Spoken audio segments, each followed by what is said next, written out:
Hola y bienvenidos a otra enseñanza de 119 Ministries. Nuestro ministerio cree que toda la Biblia es verdadera y aplicable a nuestras vidas hoy. Si desea obtener más información sobre lo que creemos y enseñamos, visítenos en testbirding.net. Si le gustó este video, haga clic en el botón me gusta y suscríbase a nuestro canal haciendo clic en el botón de suscripción que aparece a continuación. Esperamos que disfrute estudiando y probando la siguiente enseñanza.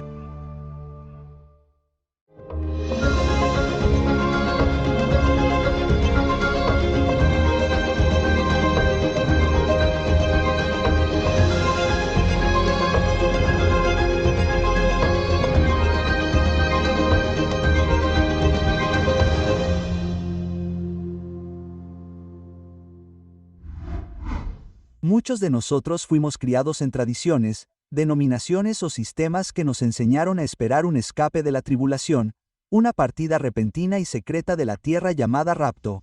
Pero ¿qué pasa si la Biblia enseña algo muy diferente? Empecemos por aclarar algunos términos. La palabra rapto no se encuentra en la Biblia. Se deriva del latín rapio, que es la traducción de la palabra griega arpazo, que significa arrebatar o atrapar. Encontramos arpazo en 1 Tesalonicenses 4:17 de la mañana, donde Pablo dice: entonces nosotros los que estemos vivos, los que hayamos quedado, seremos arrebatados juntamente con ellos en las nubes para recibir al Señor en el aire.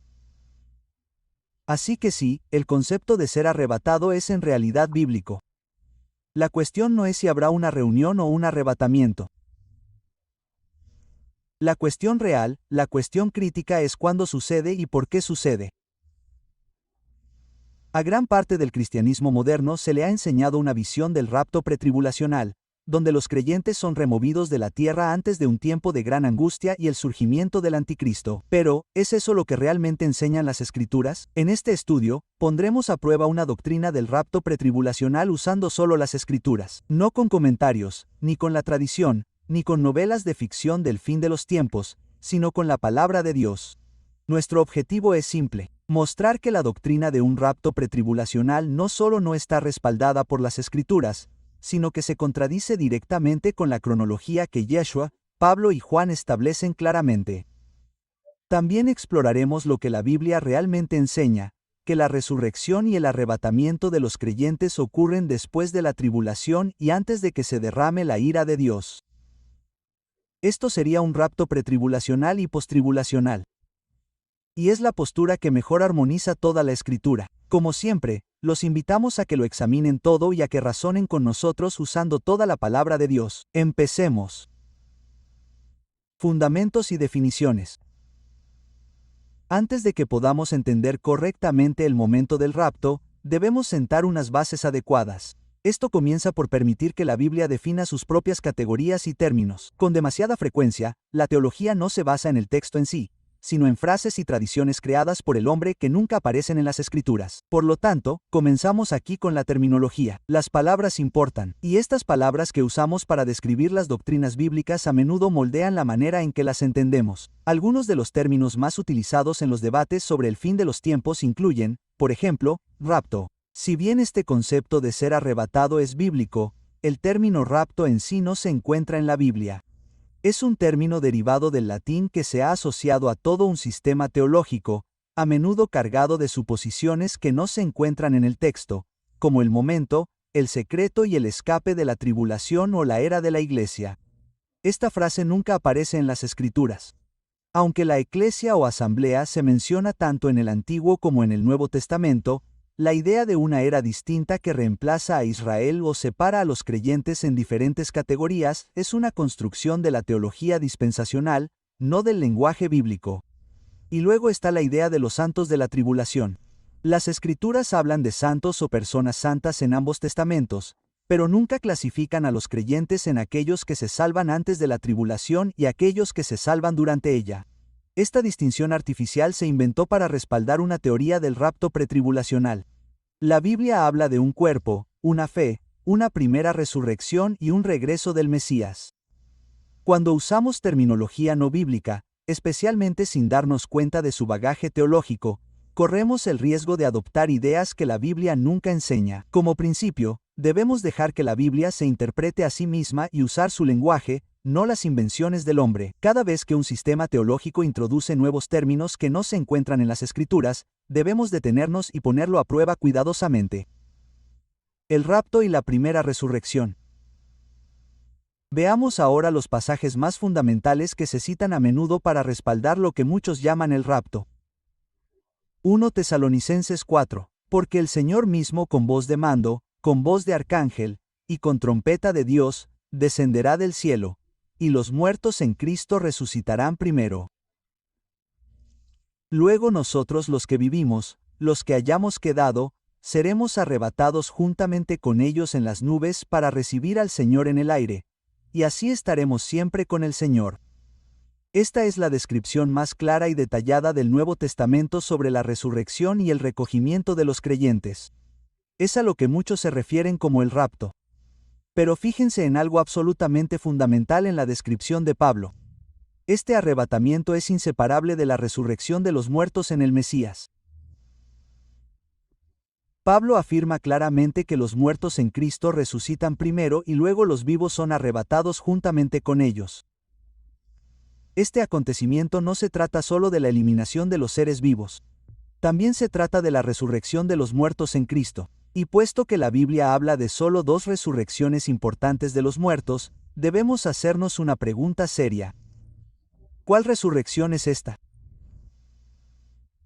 Comparemos ahora las palabras de Pablo con el único pasaje de toda la Escritura que nombra y describe explícitamente la primera resurrección. Apocalipsis 20. Entonces vi tronos, y sentados en ellos estaban aquellos a quienes se les había dado autoridad para juzgar. También vi las almas de los decapitados por causa del testimonio de Yeshua y por la palabra de Dios, y de los que no habían adorado a la bestia ni a su imagen, y que no recibieron su marca en sus frentes ni en sus manos. Volvieron a la vida y reinaron con Cristo 1000 años. Esta es la primera resurrección. Bienaventurado y santo el que participa de la primera resurrección. Vamos a desglosarlo. ¿Quiénes están incluidos en la primera resurrección? Los decapitados por el testimonio de Yeshua, los que se niegan a adorar a la bestia o a aceptar su marca. Y los que están claramente vivos durante la gran tribulación enfrentan persecución bajo el sistema de la bestia y son fieles hasta la muerte. ¿Cuándo ocurre la primera resurrección? Después del surgimiento de la bestia, después de que se imponga la marca de la bestia, después de que los santos sean martirizados por su fe y después de la gran tribulación. Esto plantea un importante problema teológico para la visión del rapto pretribulacional.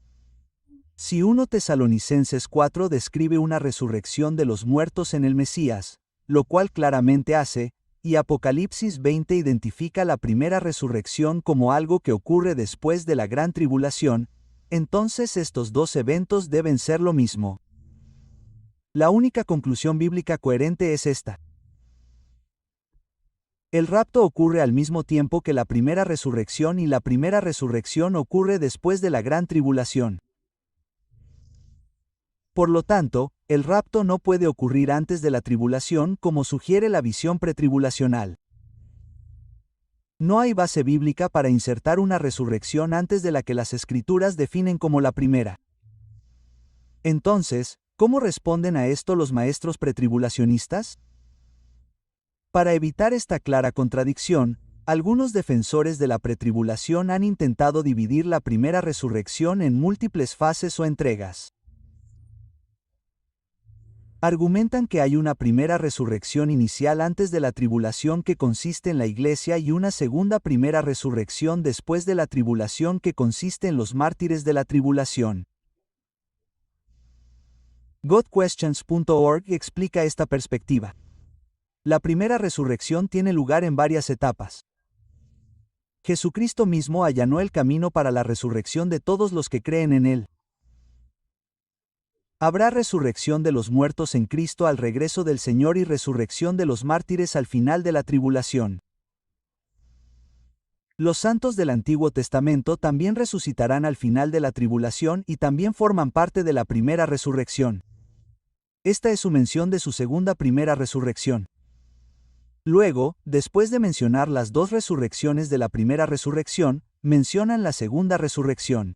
Apocalipsis 8:12 de la noche -13 identifica a los que comprenden la segunda resurrección como los malvados juzgados por Dios en el juicio del gran trono blanco antes de ser arrojados al lago de fuego. La segunda resurrección, entonces, es la resurrección de todos los incrédulos. La segunda resurrección está conectada con la segunda muerte. Desde este punto de vista, ambos son de alguna manera partes de una primera resurrección unificada, aunque ocurran en momentos diferentes, separados por años. Este es un intento de preservar la doctrina previa al viaje al redefinir lo que significa la primera resurrección.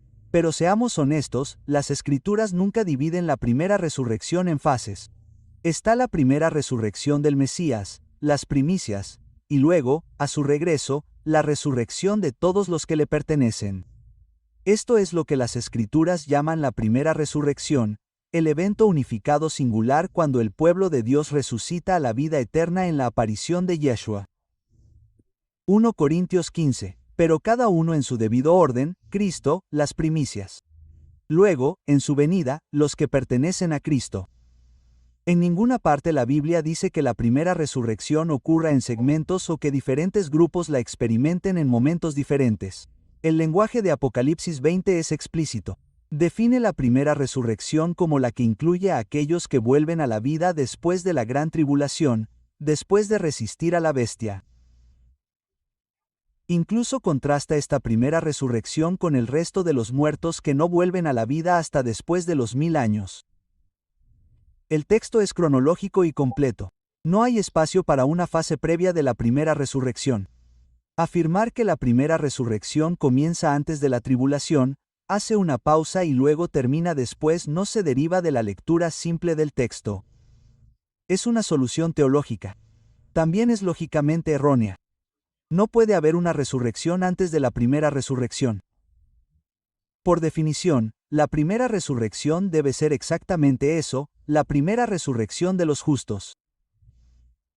Sugerir que tiene lugar otra resurrección de creyentes antes de lo que Apocalipsis 20 identifica explícitamente como la primera resurrección introduce una grave incoherencia. Para sostener tal punto de vista, uno se vería obligado a proponer una construcción teológica donde hay una supuesta primera resurrección en el rapto pre-tribulación seguida de una segunda primera resurrección después de la tribulación y finalmente una segunda resurrección después del milenio.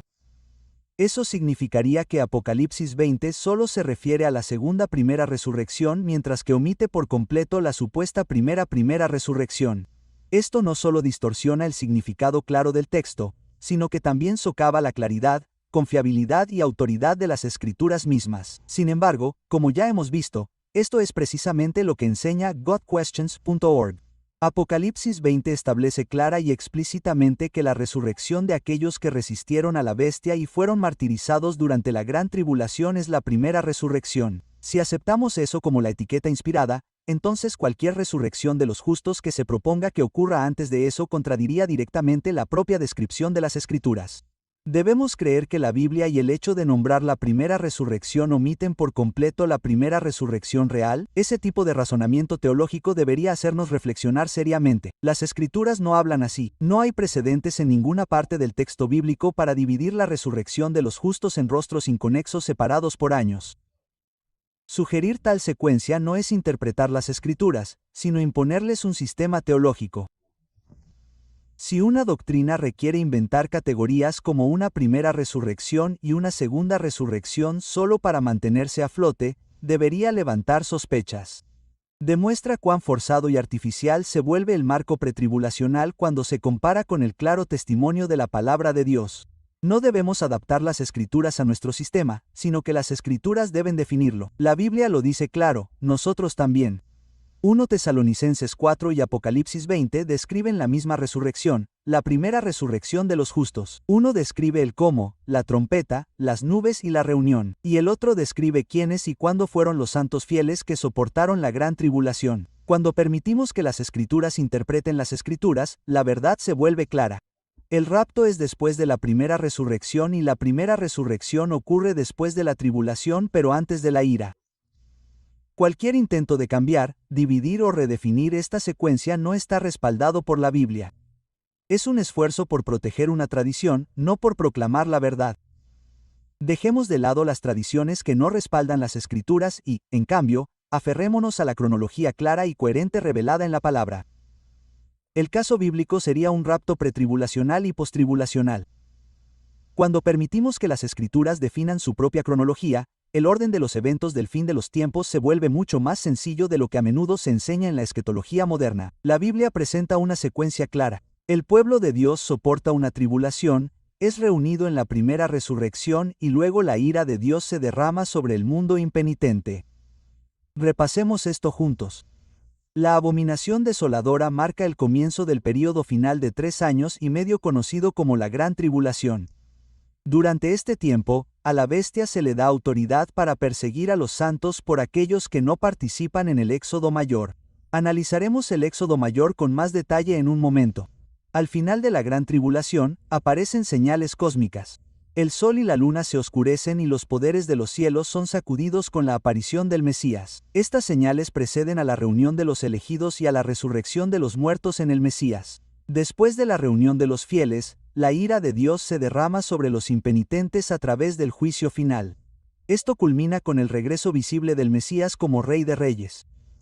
Luego comienza el reinado milenial, cuando el Mesías gobierna durante 1000 años.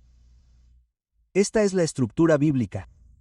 El rapto, la resurrección y el arrebatamiento de los santos tienen lugar después de la tribulación, pero antes de la ira. A eso nos referimos con pre-wrath, post-tribulación. No hay ninguna fase secreta. Hay un regreso, una resurrección y una reunión de los elegidos. El Éxodo Mayor.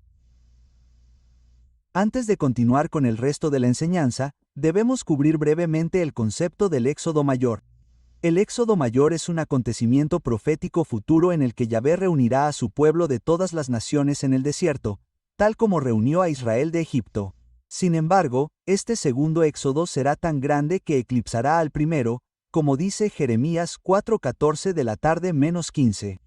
Por tanto, he aquí vienen días, dice Jehová, en que no se dirá más, vive Jehová, que hizo subir a los hijos de Israel de la tierra de Egipto, sino, vive Jehová, que hizo subir a los hijos de Israel de tierra del norte, y de las tierras a donde los había arrojado, porque yo los haré volver a su tierra, la cual di a sus padres. Este gran éxodo ocurrirá durante los 3 años y medio de la gran tribulación. Así como Jehová protegió a Israel en el desierto después de liberarlos del faraón, volverá a proteger a un remanente fiel durante esta tribulación. Apocalipsis 12 nos ofrece un atisbo profético. Pero a la mujer se le dieron las 2 alas de la gran águila para que volara de la presencia de la serpiente al desierto, al lugar donde será sustentada por un tiempo, y tiempos, y medio tiempo. Sin embargo, no todos los creyentes participarán en el gran éxodo. Ezequiel 20, 33-38 explica que Yahvé llevará a su pueblo al desierto de los pueblos y expulsará a los rebeldes, lo que significa que no todos entrarán en la tierra. Ezequiel 20, 35 y 38. Os llevaré al desierto de los pueblos, y allí entraré en juicio con vosotros cara a cara. Expulsaré a los rebeldes de entre vosotros. La participación en el Éxodo Mayor requiere fidelidad y voluntad de seguir a Yahvé a donde quiera que los lleve. Algunos atenderán el llamado y huirán al desierto cuando ocurra la abominación desoladora. Otros no lo harán. Apocalipsis 12 también muestra claramente los 2 resultados. El dragón, el adversario que obra a través del anticristo, primero intenta destruir a los del Éxodo Mayor, tal como el faraón persiguió a Israel en el primer Éxodo, pero fracasa. Apocalipsis 12, 15-16. La serpiente arrojó de su boca agua como un río tras la mujer para arrastrarla con un diluvio. Pero la tierra acudió en ayuda de la mujer. Y la tierra abrió su boca y tragó el río que el dragón había vertido de su boca. Como no puede vencer a los protegidos en el desierto, el dragón dirige su furia hacia el resto, los que no están en el Éxodo Mayor. Versículo 17. Entonces el dragón se enfureció contra la mujer y se fue a hacer guerra contra el resto de la descendencia de ella, contra los que guardan los mandamientos de Dios y se aferran al testimonio de Yeshua. Así, surgen 2 grupos de creyentes. Los protegidos en el desierto, los participantes del Éxodo Mayor, y los que quedan expuestos a la persecución. Esta división y los profundos patrones proféticos que la sustentan merecen una enseñanza completa y dedicada. En resumen, el éxodo mayor no es automático para todos los que afirman tener fe, está vinculado a la obediencia, la resistencia y la disposición a huir cuando llegue el llamado. Cumple y magnifica los patrones establecidos en el primer éxodo y nos señala directamente al regreso del Mesías Yeshua, la primera resurrección y el comienzo del reino mesiánico. Los paralelos en Mateo 24 y 1 Tesalonicenses 4. Comparemos ahora dos de los pasajes del fin de los tiempos que se citan con más frecuencia. Mateo 24, Yeshua, y 1 Tesalonicenses 4, Pablo. Muchos afirman que describen eventos diferentes, pero una comparación detallada revela que están describiendo el mismo evento utilizando el mismo lenguaje. No hay base para separarlos en eventos diferentes. Pablo simplemente está enseñando lo que Yeshua ya estableció en Mateo 24. Yeshua dijo que su venida ocurriría después de la tribulación. Y Pablo dice que la misma reunión ocurre en la resurrección de los muertos en Cristo. Se están refiriendo al mismo momento en la historia. La misma trompeta, la misma aparición, la misma reunión. El caso bíblico es claro. Habrá creyentes que experimentarán la persecución durante la gran tribulación y aquellos que estarán protegidos en el éxodo mayor. Todos los creyentes son reunidos y resucitados después de las señales cósmicas y antes de la ira de Dios. La ira de Dios cae sobre los malvados mientras los santos están con el Mesías. Entonces comienza el reinado de Yeshua en la tierra durante 1000 años. Hay una segunda venida, una primera resurrección y una reunión de los elegidos. Y sucede después de la tribulación, pero antes de la ira. Este es el rapto pre-tribulación y post-tribulación, y es la única línea de tiempo que armoniza todas las escrituras. Exponiendo las debilidades de la postura pre-tribulación. Si bien el rapto pre-tribulación se ha convertido en una creencia dominante en el cristianismo occidental moderno, es importante tener en cuenta que es una doctrina relativamente reciente desarrollada formalmente en el siglo XIX. Más importante aún, no surge de una simple lectura de las escrituras. Se construye por inferencia, suposición y sistemas teológicos impuestos sobre el texto en lugar de extraerse de él. Echemos un vistazo más de cerca a tres debilidades principales de la visión pretribulación. El primer y más obvio problema con el rapto pretribulacional es este. No hay un solo versículo en la Biblia que diga que el rapto ocurre antes de la tribulación. Ni uno solo. No hay ningún pasaje que declare claramente que los creyentes serán removidos antes de que surja el anticristo, antes de la marca de la bestia o antes de que comience la gran tribulación. Los maestros de la pretribulación se basan completamente en suposiciones extraídas de inferencias, interpretaciones simbólicas y del silencio. Algunos ejemplos incluyen Apocalipsis 4 en 1.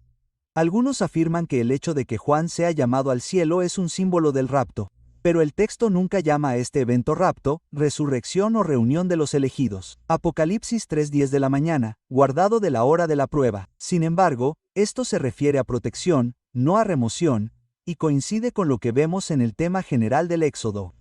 1 Tesalonicenses 5, no designado para ira.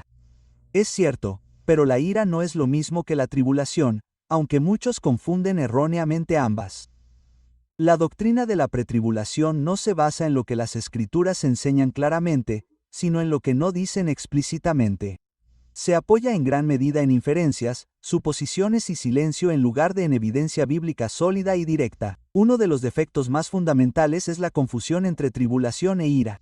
Bíblicamente, la tribulación es lo que el mundo inflige a los fieles o lo que Yahvé permite como medio para probar y refinar a su pueblo o llamar al arrepentimiento a los impenitentes. Es un tiempo de refinamiento, resistencia y testimonio. La ira, por el contrario, no es correctiva, sino judicial. Es el derramamiento del justo juicio de Dios sobre los malvados derramado solo después de que ha pasado la oportunidad de arrepentirse. Combinar estos dos conceptos distintos conduce a un grave error teológico y crea falsas expectativas sobre lo que se le promete al pueblo de Dios que soportará. De hecho, esta confusión es una de las principales razones por las que existen los debates sobre el momento del rapto. Si vamos a ser personas de la palabra, nuestra doctrina debe provenir de lo que está escrito, no de lo que se imagina entre líneas. Confusión sobre la eminencia. Uno de los argumentos más comunes para el pretribulaje es la idea de eminencia de que Yeshua podría regresar en cualquier momento. La lógica dice que, si el rapto no ocurre antes de la tribulación, entonces podríamos calcular el regreso del Mesías en función de ciertos eventos y, por lo tanto, su regreso ya no sería eminente. Pero las Escrituras no enseñan que Yeshua podría regresar en cualquier momento. Enseñan que su regreso sorprenderá a quienes no están mirando y que ciertos eventos deben ocurrir primero. Examinemos solo algunos de esos eventos requeridos.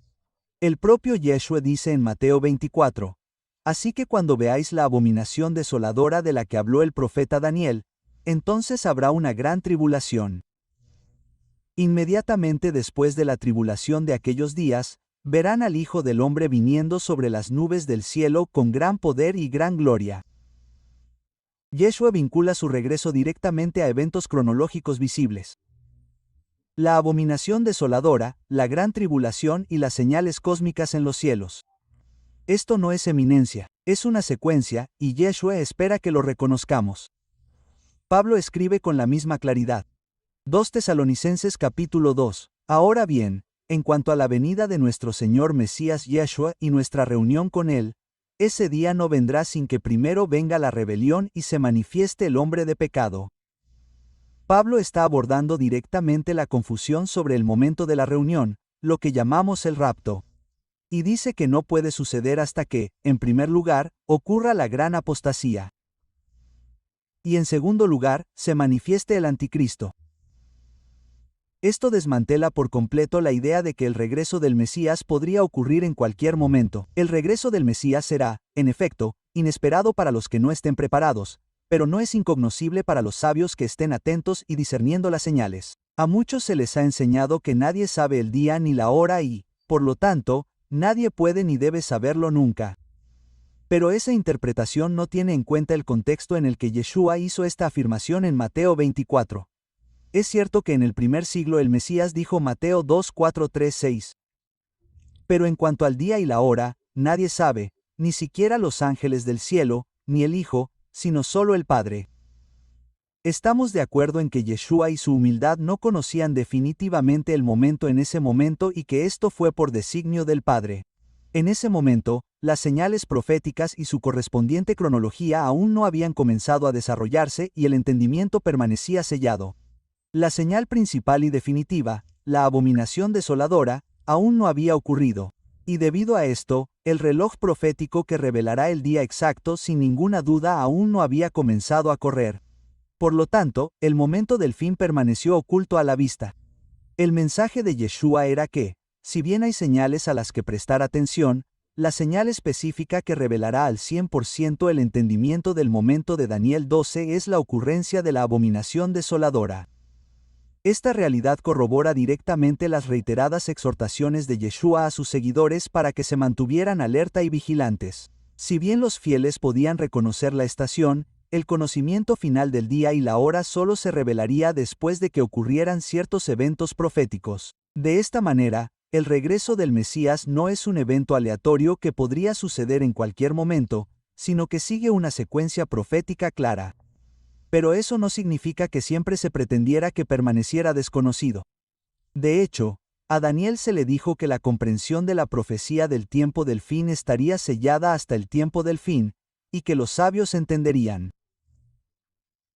Daniel 12. Anda, Daniel, porque estas palabras están cerradas y selladas hasta el tiempo del fin. Ninguno de los malvados las entenderá, pero los entendidos sí. Esto significa que llegaría un momento cercano al final en el que el conocimiento sellado se revelaría y los fieles discernirían lo que antes estaba oculto. Para subrayar esto aún más, Yeshua sigue inmediatamente su declaración de que nadie sabe el día ni la hora en Mateo 24 con una comparación con los días de Noé. Porque como en los días de Noé, así será la venida del Hijo del Hombre. Porque como en los días antes del diluvio estaban comiendo y bebiendo, casándose y dando en casamiento, hasta el día en que Noé entró en el arca, y no se dieron cuenta hasta que vino el diluvio y se los llevó a todos, así será la venida del Hijo del Hombre. Ahora bien, aquí está la clave. Yeshua no está diciendo que Noé no lo supiera. De hecho, a Noé se le dijo con 7 días de antelación exactamente cuándo comenzaría el diluvio. Génesis 7:4. Porque dentro de 7 días haré llover sobre la faz de la tierra. Muchos de los que defienden la idea de la eminencia de que nadie puede saber nunca el momento del regreso del Mesías suelen señalar los días de Noé como prueba. Sobre todo porque ese ejemplo aparece en el mismo contexto en el que Yeshua dice que nadie sabe el día ni la hora. Argumentan que, al igual que en tiempos de Noé, el juicio venidero llegará sin previo aviso, pero un análisis más detenido del texto revela algo bastante diferente y quizás sorprendente para quienes sostienen la visión de la eminencia. Noé sí sabía el día exacto en que comenzaría el diluvio. En Génesis 7:4, Yahvé se lo dijo claramente: porque dentro de 7 días enviaré lluvia sobre la faz de la tierra. ¿Por qué se le dio a Noé este conocimiento? Porque era justo, obediente y caminaba en pacto con Dios. Los que fueron tomados por sorpresa no fueron los fieles, sino los incrédulos, los que estaban fuera del arca y vivían en ceguera espiritual, inconscientes hasta que llegó el diluvio y se los llevó a todos. La referencia de Yeshua a los días de Noé no se refiere a la ignorancia universal. Se refiere a una línea divisoria entre los vigilantes y los malvados, los preparados y los complacientes. No es que nadie sepa el día cuando se acerque el fin, sino que los malvados no entenderán, mientras que los sabios sí.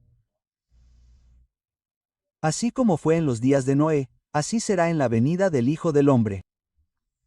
Así que Yeshua está usando los días de Noé como un paralelo, no para enseñar una incertidumbre perpetua, sino para resaltar el contraste entre los que están preparados y los que no lo están en el momento de su regreso. Aquellos que conocerán el día y aquellos que no.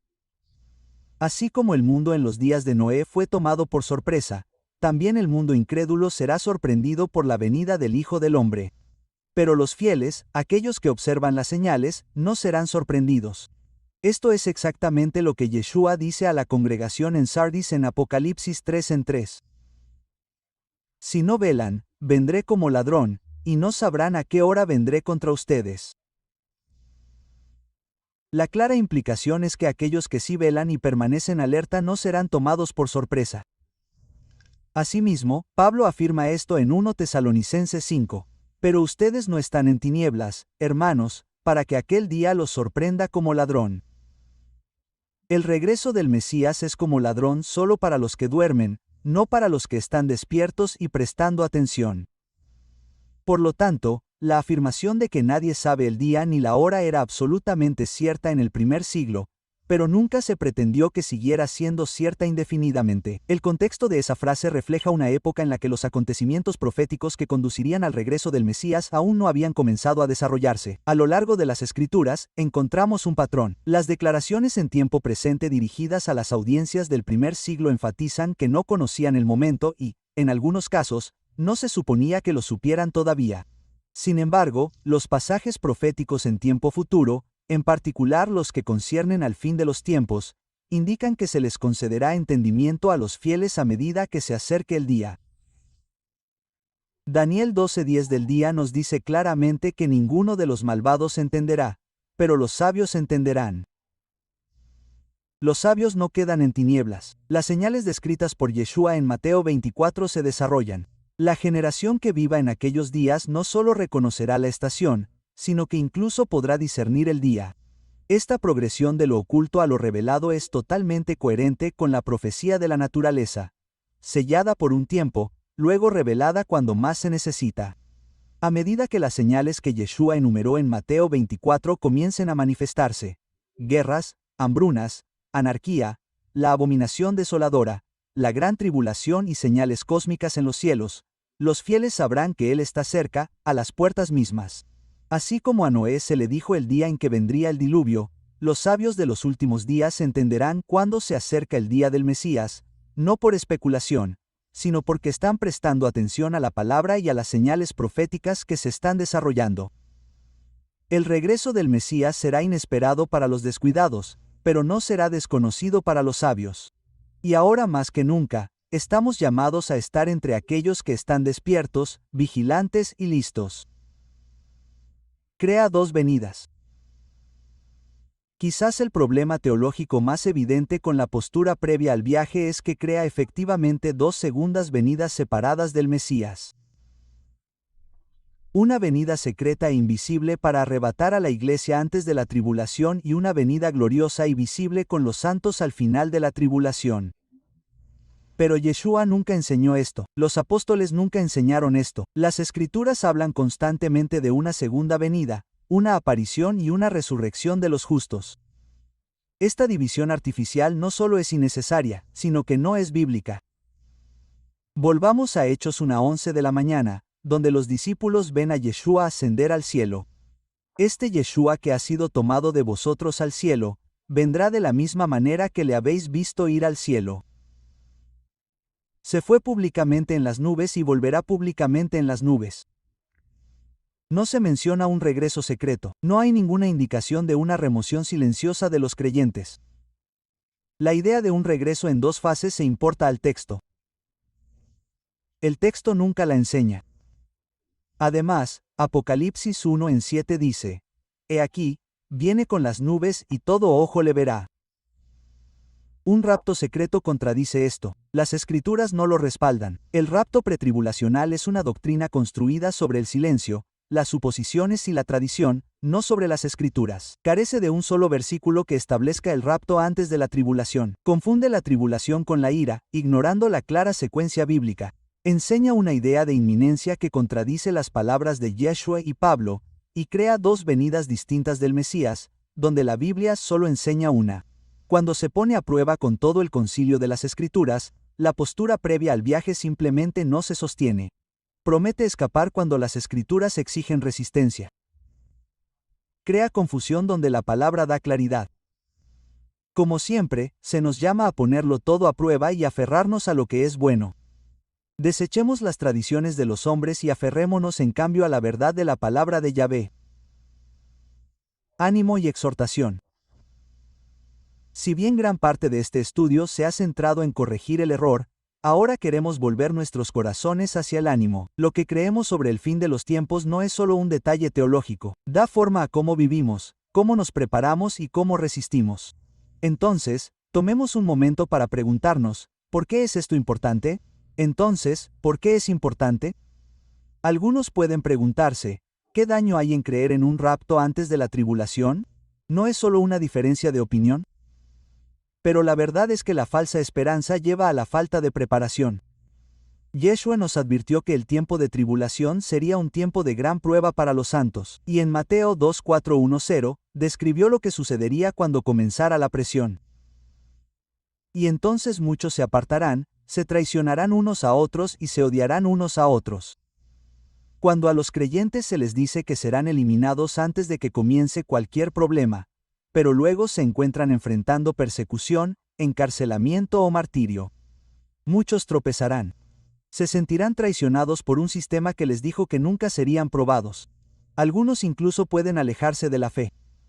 Yeshua no nos dijo que esperáramos escapar de la tribulación. Nos dijo que esperáramos soportar la tribulación. Nuestra verdadera esperanza, nuestra esperanza bendita no es escapar de la dificultad. No es evitar la persecución. No es ser rescatados de los problemas por aire. Nuestra esperanza es la resurrección y la vida eterna con el Mesías Yeshua. Tito 2:13 de la mañana lo llama nuestra esperanza bienaventurada, la manifestación de la gloria de nuestro gran Dios y Salvador, el Mesías Yeshua. Pablo no dice que nuestra esperanza está en un rapto secreto. Nuestra esperanza está en un regreso visible del Mesías cuando seremos resucitados incorruptibles para que siempre estemos con Él hasta ese día. Estamos llamados a velar, soportar y permanecer fieles. Yeshua dijo en Mateo 24, «Mas el que persevere hasta el fin, ese será salvo». Y Juan escribe, Apocalipsis 14, aquí hay un llamado a la resistencia de los santos, aquellos que guardan los mandamientos de Dios y su fe en Yeshua. No estamos llamados a escapar. Estamos llamados a superar la protección a través del gran éxodo. Si bien no se nos promete escapar, se nos muestra en las Escrituras que muchos serán protegidos durante la gran tribulación. Apocalipsis 12 describe a una mujer simbólica del pueblo de Dios a quien se le da un lugar en el desierto donde es alimentada y preservada durante 1260 días. Esto recuerda al primer Éxodo, cuando Yahvé liberó a su pueblo en el desierto y lo cuidó durante un tiempo de juicio sobre Egipto, como se revela en Ezequiel 20. Como muchos, nos referimos a este patrón como el Éxodo mayor, un tiempo en el que Yahvé reúne y protege a su remanente fiel en medio del juicio. Pero tenga en cuenta que la protección no significa un escape universal. Algunos serán martirizados.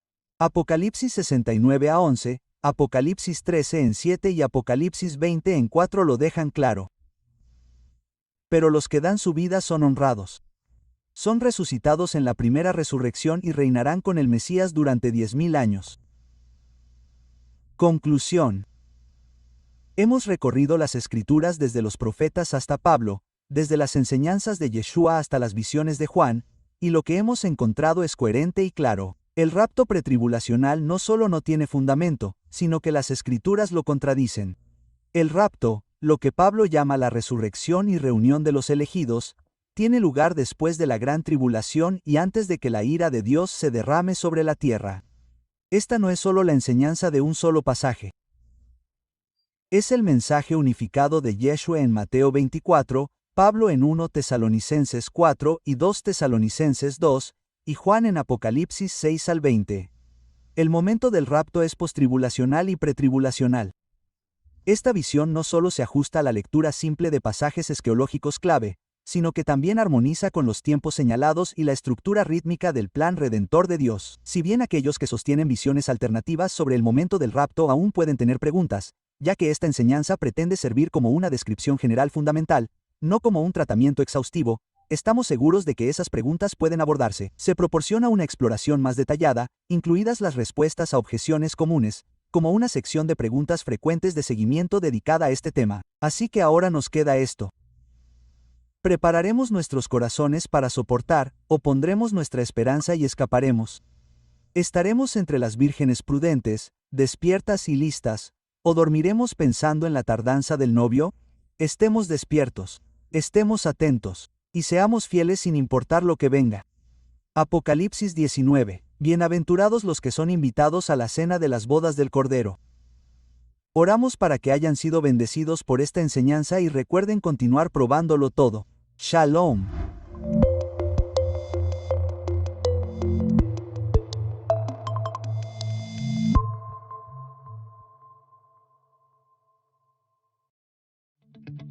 $119 Ministries ha producido cientos de enseñanzas bíblicas y ahora pueden tenerlas todas en un solo dispositivo físico. Nos complace anunciar que toda nuestra biblioteca en calidad HD ahora está disponible en una memoria USB. Esta memoria se puede conectar a su PC, teléfono, tableta o cualquier otro dispositivo con un puerto USB o USB-C. La memoria también contiene transcripciones escritas de nuestras enseñanzas para aquellos que prefieren leer en lugar de mirar. Por supuesto, seguimos ofreciendo todo nuestro material de forma gratuita en testbirding.net.